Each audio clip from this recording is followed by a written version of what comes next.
teman-teman, alhamdulillah kali ini ada waktu lagi dan ada referensi buat melanjutkan konten dari video di channel YouTube saya.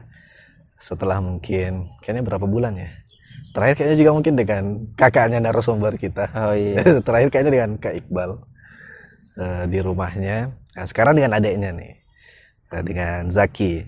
Jadi saya kenalan sama Zaki lewat kakaknya. Iya. Kakaknya Kak Iqbal memperkenalkan karena Pas bikin video itu. Karena adiknya juga punya channel YouTube. Sekarang berubah ya? Berubah. Dulu In Art Iya. Studio, sekarang jadi Ki Coret. Jadi tulisannya Ki spasi. Berarti Ki Coret pertama kali disebut di channel.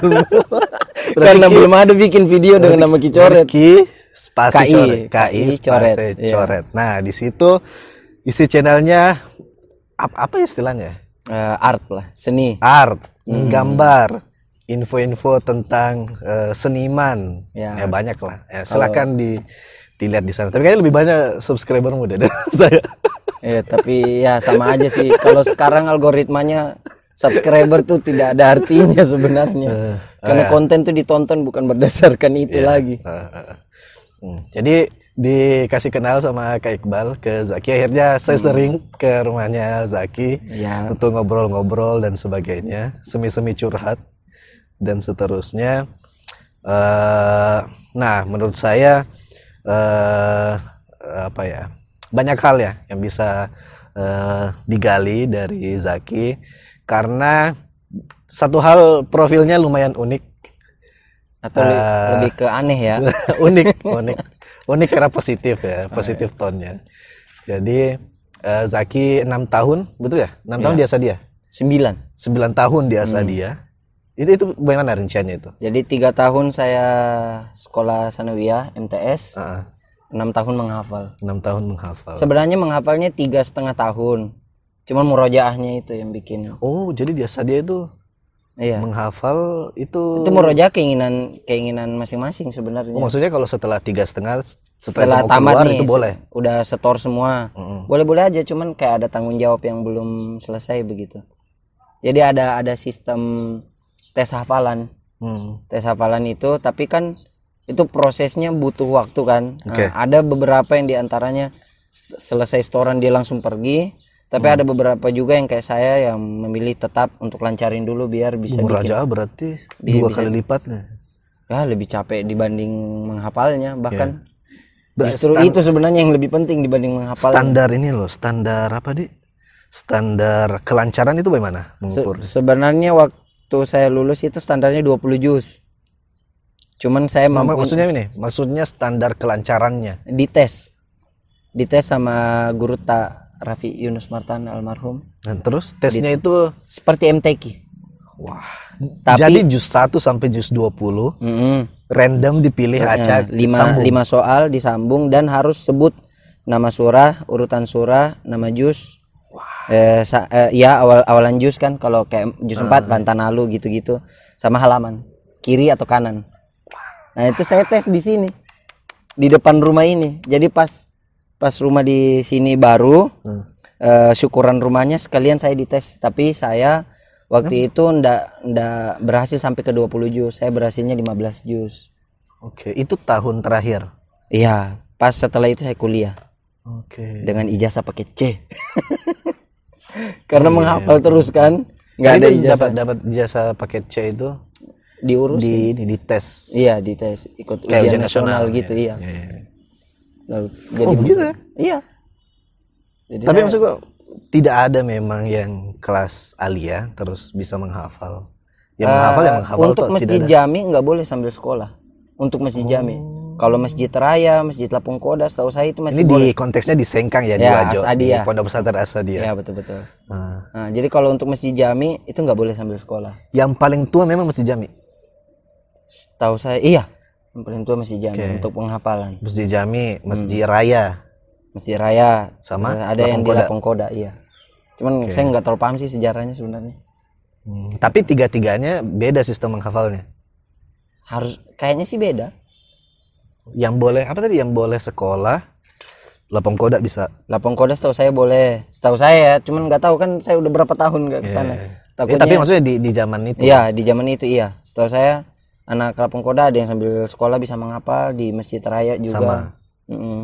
Oh, berarti bentar, masuk As-Sadia tahun berapa? Saya 2007. MTS. Oh sama, 2007. Terus 2006 tamat 2007. Tamat 2009.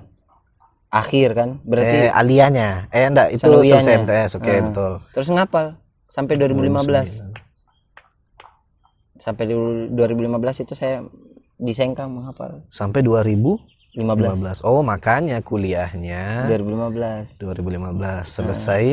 selesai 2019. Nah, kuliahnya di Perguruan Tinggi Ilmu Al-Qur'an. Dulu namanya institut, baru-baru ini sudah berubah. Ya, jadi Universitas PTIQ Jakarta. Jurusan apa? Universitas tapi masih perguruan tinggi. Tapi kayaknya itu karena ini, kayaknya karena namanya. Ya, PTIQ. Karena kalau dia jadi UIQ, kan kalau IIQ jadi universitas apa namanya? Sama dong. Iya. Tapi itu menurut kita ya. Iya. Kayak mungkin karena namanya PTIQ ya. Iya, kalau di sejarah PTIQ emang karena sebutan PTIQ sudah terlalu familiar di masyarakat. Oke. Universitas Perguruan Tinggi Ilmu Al-Qur'an. Jadi PTIQ itu udah jadi nama sendiri. PTIQ itu satu kata itu. Oke. Udah bukan singkatan sebenarnya. Iya. Betul. Nah, di PTIQ jurusan apa? Saya komunikasi penyiaran Islam. Masya Allah. Cocok memang berdakwah lewat seni di YouTube. Kalau ya itulah. Namanya kita kuliah kan bukan biaya sendiri. Jadi sebenarnya saya dulu pengen masuk ke Institut Seni Indonesia di Jogja. Oke. Cuman tidak direstui. Jadi saya ke PTIQ. Di situ kebetulan direstui. Maksudnya tidak direstui, tidak lulus atau tidak dikasih izin sama orang tua? Tidak diizinkan. Tidak dikasih izin. Iya. Berarti maksudnya Zaki kan SD di, kalau kita flashback lagi, Kupang. SD di Kupang, lahir di Kupang. Lahir di Kupang. Soe sebenarnya. Dia di Soe. Lebih dalam lagi dari Kupang. Berapa jam dari Kupang? Sekitar 3 jam. 3 jam. 2-3 jam lah. Oke. SD, terus pesantren di As-Sadia karena orang tua. Ya, betul. Karena orang tua. Zaki menyadari bahwa Zaki itu punya passion, punya minat di seni itu sejak kapan? Saya betul-betul sadar ya kalau ini. Maksudnya sadar bahwa kemampuan seni saya di atas rata-rata, kalau saya menggambar orang suka dan saya mau serius di sini. Oh, kalau kesadaran bahwa saya bisa di atas rata-rata. Ya, itu SD. Dari SD. Tapi biasa di ini, yang saya mau serius di sini itu justru pas menghafal. Di tahun keberapa itu? Udah setelah tamat. Setelah tamat MTS. Setelah tamat itu nonton film ya sebenarnya. Terus film apa? Apa itu judulnya? Film Korea. Oke. The Daisy. Tentang apa itu tentang pembunuhan gitu. ada situ pembunuh bayaran, dia jatuh cinta sama cewek pelukis. Terus di situ tuh saya suka lihat lukisannya gitu. Kayak keren gitu. Dia ke taman terus melukis di situ. Saya merasa kayaknya keren ya kerjanya kayak dia nih, kayak si cewek ini. Tapi dia pelukis profesional. Pelukis ya. Dia jualan lukisannya juga. Dia buka jasa lukis juga. Agak-agak ngeri ya di film pembunuhan. Ya, cuman ada itulah dia gabungkan konsep film pembunuhan dengan seni itu tuh luar biasa kan. Nah, itu saya tertarik. Terus dulu karena pintar menggambar, saya pengen jadi arsitek.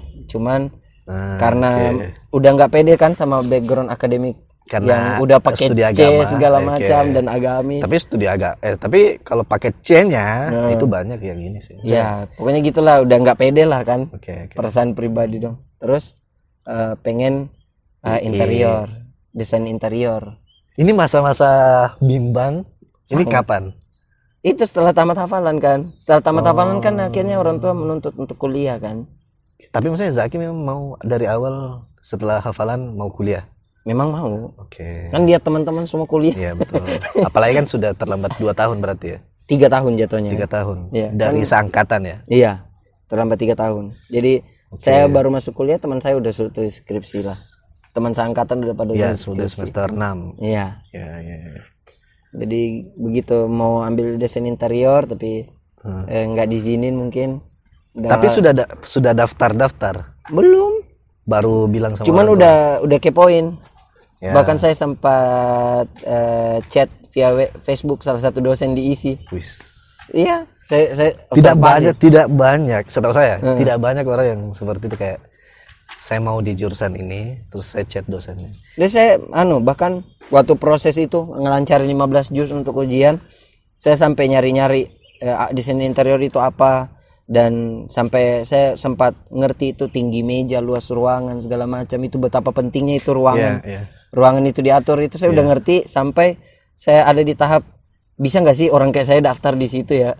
Akhirnya buka websitenya ISI, cari komunitas desain interiornya gitulah pokoknya Facebooknya, terus saya chat salah satu dosennya.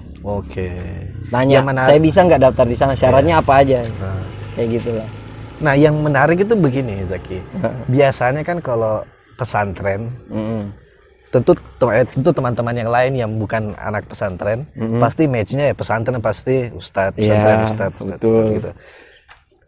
Di mana gitu, di mana kayak misalnya tadi desain interior, dari mana Zaki dapat kata-kata desain interior, mengenal dunia desain interior itu dari mana? Kan itu kan kayak apa yang dibaca, aneh apa yang ditonton misalnya, apa yang merasuki ya. Kenapa bisa desain interior, kenapa bisa tahu Institut Seni Jogja, kok bisa ya? Ya kan, kayak, dari mana referensinya? Tidak mungkin di kitab-kitab kuning dong. Ini apa ada senior? Nggak ada, saya sendiri aneh di situ. Sebenarnya keresahan sih. Waktu di MTS selalu dibilang kau salah masuk jurusan, harusnya kau seni. Karena teman-teman lihat kalau gambar bagus. Pas masuk menghafal juga gambar mulu, terus kamu nih harusnya ambil seni. Selalu digituin kan. Akhirnya apa iya ya? Karena satu-satunya hal yang bisa bikin saya lupa tidur itu menggambar, melukis gitu. Dan saya rasa itu dikumpul enggak, Zaki? Apa? Diarsipkan. Gambar semua ada. Yang paling tua gambarnya Zaki kapan? Gambar SD, waktu SD? Enggak. Ada tapi kayak di lembaran buku, sampul buku begitu. Saya simpan. Itu penting. Sampul. Itu saya arsip. Bahkan digitalkan gitu. Video awal-awalnya InArt di tahun 2015 itu hasil gambarnya masih ada di ruko. Itu salah satu hal yang paling saya selamatkan pas pindah. Karena itu kan sejarah nantinya. Kayak gitu. Saya arsipkan semua gambar. Berarti dapat desain interior referensi itu belum enggak ingat. Gimana ya? Tidak ingat, tapi kalau saya mau menduga nggak tahu ya, kesadaran pribadi kan. Kalau kita kalau saya misalnya bikin? Anggaplah misalnya kenapa S2 luar negeri, karena pas masuk langsung dibagikan buku Melawan Takdirnya Prof. Hamdan. Jadi ada motivasi situ. Kemudian dosen-dosen yang selalu jadi pembicara dari kuliah umum dari luar negeri, Prof. Nasar kan, jadi kayak pimpinan pesantren saya harus keluar juga deh. Jadi referensi bahwa ada kita bisa keluar negeri gitu. Itu bisa didapat akarnya gitu. Dari mana? Kesadaran sih. Saya pas menggambar itu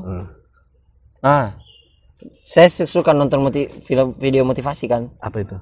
Apapun video motivasi. Maksudnya ada orang tertentu, ada channel tertentu. Tapi di masa kita belum ini loh. YouTube belum se-booming sekarang. Belum se-booming itu, tapi saya udah main warnet juga kan. Saya ke warnet. Iya. Setelah FB kan pertama. FB dan YouTube. Dan itu video motivasi itu selalu bilang kalau mau sukses geluti hal yang kamu sukai kan. Nah, dari situ saya sadar yang saya suka itu menggambar. Nah, dari situ saya searching lagi, menggambar ini untuk jadi profesi apa aja ya. Berarti sudah kepikiran bahwa ini gimana caranya ini barang ini jadi kerjaan biar saya gini terus seumur hidup. Karena ini yang saya sukai. Dan sama ada anggapan saya merasa saya bakal dianggap unik karena penghafal tapi hobinya ini. Itu ada konspirasi. Ini penting ini. Kayaknya saya unik deh. Berarti kan Zaki sudah mengidentifikasi diri sebagai penghafal yang seniman gitu. Hafiz art. Hafiz ya. Menggambarnya rajin, murojaahnya tidak. Yang seniman. Tapi kalau dipikir-pikir kan ayat-ayat Tuhan kan tidak hanya tertulis tapi juga tergambar di alam raya. Kurang lebih begitu kali ya. Terus bingung. Apalagi dalam Islam kan menggambar itu ada pro kontra ya. Betul. Nah, itu saya hadapi juga tuh dalam diri. Oh ya? Iya, hadapi juga. Berarti sempat ragu. Sempat mau berhenti. Apakah ini haram? Gitu. Iya. Oh ya? Sempat. Kapan itu? Waktu sanawiyah. Tapi bukannya ada ustadz yang bisa ditanyai? Ya justru itu, keraguan itu hilang karena ustadz. Keraguan itu muncul karena ketemu buku. Kan kita kan betul. Si pondok ini belum buku apa ini? Buku di perpus atau ada buku teman-teman yang punya? Teman punya. Teman-teman punya. Kan itu nggak bisa dicegah sama sebuah lembaga kan. Betul. Teman bawa buku atau beli buku di luar. Ya, betul. Nah, kayak ada hukum-hukum Islam lah. Betul. Halal haram dalam Islam lah gitu-gitu. Melukis, pusing hobinya saya gambar Naruto lagi waktu itu kan. Ternyata disuruh hidupkan di hari kemudian. Kan punya hadisnya gitu kan. Ruh segala macam. Ngeri juga. Padahal saya di pesantren itu kitabnya teman-teman itu rusak gara-gara saya itu. Semuanya minta digambarin. Naruto segala macam. Sasuke. Jadi ya, sempat waktu pengajian itu gambar. Di PTIK juga sempat berpikir kayak begitu.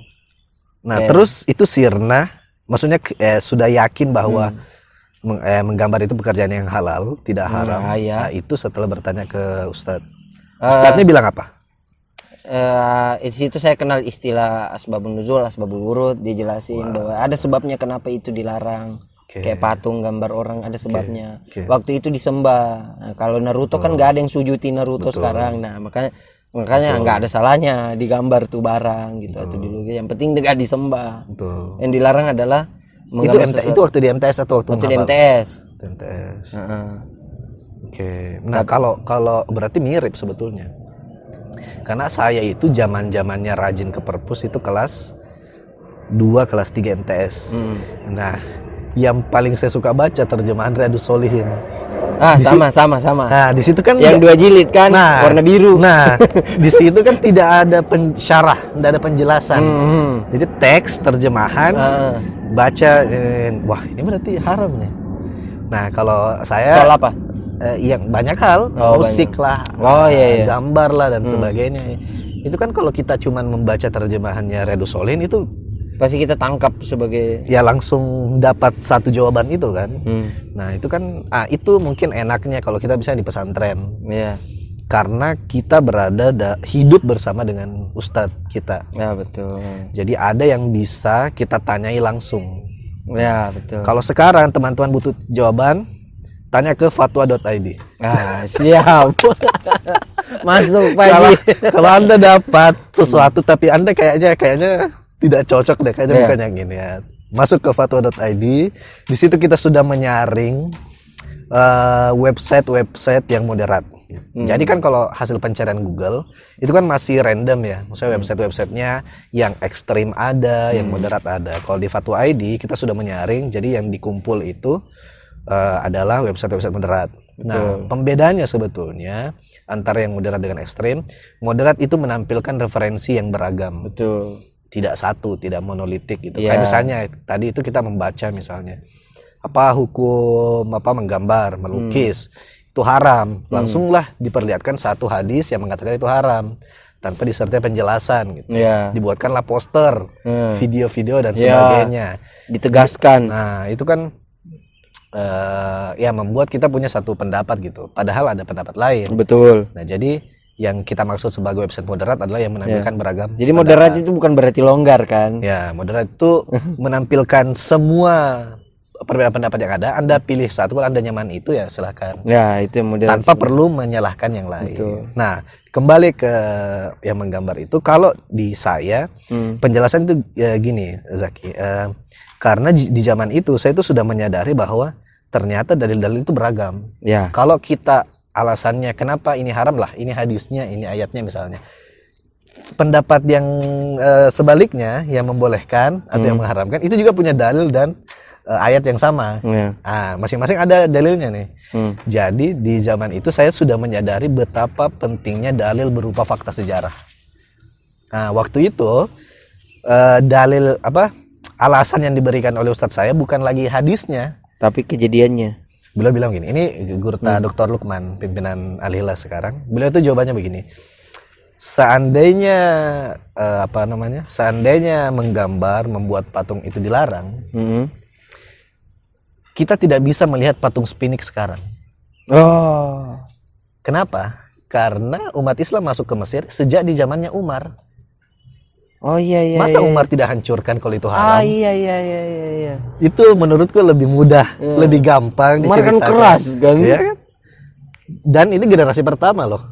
Iya. Umar bin Khattab gitu. Dan lukisan di masa itu sebenarnya ada kok, udah ada kok. Nah, kalau saya dulu makin mantap untuk tetap melukis itu di PT IKI sebenarnya. Pas di PT IKI itu mulai merasa apa yang saya lakukan ini jangan-jangan nggak berguna gitu. Oke. Karena ketemu lagi teman-teman yang ekstrim di kampus juga ada yang beda pendapat soal lukisan segala macam. Terus ada fanatik lah dengan ini. Dan ada beberapa teman juga, lu kan menghafal, kenapa lu gambar-gambar beginian? Betul. Apalagi saya nanti dibilang munafik loh. Iya, lebih parah lagi. Bahkan dibilang kayak meninggalkan Al-Qur'an segala macam. Jadi kayak apalagi saya suka gambar yang imajinatif, bukan kayak lihat gunung, lihat orang terus gambar apa yang ada. Saya suka itu istilahnya apa ya? Abstrak. Apa? Bukan abstrak. Realis. Kalau yang saya bikin kan kayak ada manusia tapi dia ditumbuh di pot kan. Surrealis. Oh, surrealis Nah, kayak nyata tapi sebenarnya enggak. Pernah lihat lukisan kayak Pegasus sebenarnya surreal itu. Betul. Enggak nyata, kuda punya sayap kan, tapi itu lukisan lah di mana-mana kayak begitu. Cuman yakin banget tetap melukis, tetap berkarya di YouTube segala macam itu karena saya rasa kemampuan saya menggambar ini lahir dengan sangat alami.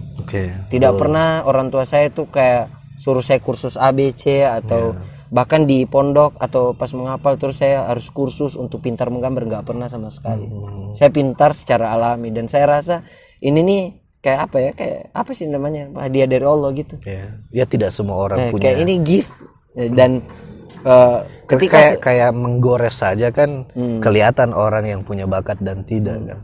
Dan ya bakat pasti hasil latihan juga kan, cuman ketertarikan untuk mengulang itu terus menerus itulah yang nggak semua orang bisa miliki kan, dan mengasah. Nah, yang apa, ada mungkin orang yang dia pernah lakukan itu berulang-ulang tapi mungkin kegagalan ke-99 menghentikan dia. Dia nggak mengulanginya lagi. Tapi saya merasa orang yang ratusan kali gagal tetap ulang, dan itu membuktikan bahwa kayaknya memang ini deh. Iya, dan saya ada rasa kayak begini, kalau saya berhenti bisa jadi Allah minta saya bertanggung jawab. Saya kasih kau bakat, kenapa kau tidak pakai? Betul. Itu yang ini tanggung jawab saya ini. Mungkin saya harus masuk di dunia seni untuk bersosialisasi lah minimal. Sama dengan orang yang suaranya bagus. Ya. Harusnya kan kamu gunakan itu ngaji lah apa. Ya menyanyi juga boleh. Boleh. Menyanyi juga boleh. Apalagi lagunya isinya pesan yang baik. Pesan-pesan kebaikan ya. Why not? Bakat. Betul itu. Bisa jadi bakat itu dipertanggungjawabkan. Betul. Itu saya langsung ingat ini. Karena saya nulis juga ya, nulis di biasanya kolom opini dan sebagainya, bla bla bla. Awalnya itu sebelum saya mulai menerbitkan tulisan di media-media, itu saya ikut dulu satu workshop di kampus, ada workshop penulisan, dan saya bertanya gitu ke narasumber. Saya bilang begini, kenapa saya harus menulis sekarang? Padahal saya masih mahasiswa. Oh iya. Kenapa saya tidak menunggu nanti setelah saya jadi guru besar misalnya? Karena saya merasa kalau misalnya saya jadi mahasiswa terus menulis, itu kan pasti keilmuan saya terbatas gitu. Apakah saya harus menunggu dulu menjadi pakar baru menulis atau tidak? Kredibel dulu baru. Nah, karena kan saya pasti bertanggung jawab dengan yang saya tulis. Nah, dijawab sama narasumbernya, Pak ini anaknya Prof Kasim, Pak Quraisy Matar. Bilang apa ini? Dibanding mengkhawatirkan apa akibat dari apa yang ditulis oleh tanganmu, saya lebih khawatir ketika Tuhan bertanya kenapa tanganmu tidak menulis. Iya, tanggung jawab kan? Kamu kan bisa menarasikan sesuatu, kenapa tidak kamu gunakan gitu? Mirip kayak betul. Gitu. Bertanggung jawab. Iya. Ya betul sih. Itu kayak motivasi. Kira-kira kalau kita ditanya Tuhan tentang ini di hari kemudian, kita bisa jawab enggak ya? Nah, dari situ kan lahirlah ketika di surah Yasin ya, Ketika mulut tidak bisa berbicara kan, maka tangan, kaki semuanya lah yang menjadi saksi di hari kemudian. Semua dipertanggungjawabkan gitu. Termasuk di mana harta Anda sumbernya. Semuanya. Kira-kira lagi rame ya sekarang ya masalah harta. Ya termasuk dari mana Anda beli Robicon segala macam. Itu harus dipertanggungjawabkan. Harus dipertanggungjawabkan. Iya. Jadi itu sih dari situ. Oke. Apa? Pesawat nih. Nah, sekarang YouTube-nya itu sejak kapan? 2015. 2015. Masih di Sengkang. Tahun terakhir saya menghafal itu YouTube lahir, dan sebenarnya itu karena teman. Itu in art kan sebelumnya. Nama pertamanya ZY Hunter, lebih aneh ya. Jadi sekarang namanya Kicoret, itu udah nama kelima. Oh, udah nama kelima. ZY Hunter. Sambung ZY Hunter. Itu tanpa spasi semua. ZY spasi Hunter kalau nggak salah. Jadi teman saya namanya Yahya. Oh, Zaki Yahya. Sekarang dia lagi S2 di UIN di Jakarta. Anak komunikasi banget dia. Lagi S2 komunikasi. Dia ada ketertarikan sama komputer, editing, desain begitu. Saya menggambar. Terus dia dapat info bahwa di YouTube tuh bisa dapat uang. Dia bilang, Zaki, daripada kamu menggambar tiap hari, gimana kalau gambarnya di videoin terus diupload, siapa tahu jadi uang. Betul. Ya gitu kan? Ya udah ayo. Nah, itulah awalnya. Terus tapi di masa itu sudah nonton YouTube? Udah. Cuma saya nggak tahu ternyata itu ada uangnya. Yahya yang tahu. Terus diajak, terus itu Pak bikin channel YouTube bareng segala macam. Oh, berarti ubah nama berapa kali. Zaki cuman gambar, dia tapi urus yang upload, upload, edit semua dia dulu waktu kuliah sampai tahun keberapa gitu. Ini berarti bareng ke Jakarta juga? Bareng ke Jakarta. Oh, dia di Jakarta. Masuk kuliah bersamaan karena di PT IKI juga. Di PT IKI juga. Di kelas yang sama, jurusan yang sama. Berarti itu mulai 2015. Tapi pas selesai mungkin. Ya, setelah selesai S1. Dia sibuk sama tokonya. Saya juga bikin toko ya, di situ udah